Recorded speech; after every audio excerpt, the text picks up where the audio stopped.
In today's video, I am going to teach you how to try a Shopify trial account for free. To get started, open your web browser and go to shopify.com. On the home page, look for the button that says Start Free Trial and click it. This will take you to the sign-up screen where Shopify begins creating your new store account.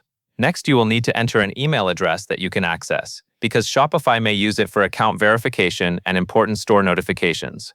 Then create a secure password for your account and complete the Create Account step. Take your time here and use a password that is strong and unique, since this will protect your store settings and admin access. Once you submit your details, Shopify will begin setting up your trial account and bring you into the admin area. After you arrive in the Shopify dashboard, look for the Online Store option. Select Online Store to begin the process of building your storefront.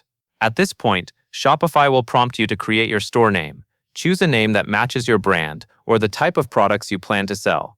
Keep in mind that your store name is what many customers will see, and it may also be used in your default store URL, so pick something clear, easy to spell, and professional. If the name you want is not available, try a small variation while keeping it consistent with your brand.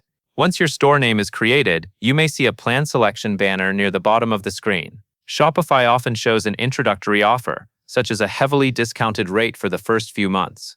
If you are ready to continue with a plan, you can pick the option that fits your needs. If you are still exploring and you only want to test Shopify during the trial, you can also skip this for now and continue setting things up first. The main goal during the free trial is to get familiar with the dashboard, explore the online store features, and make sure the platform fits your business before you commit. And that is all there is to it.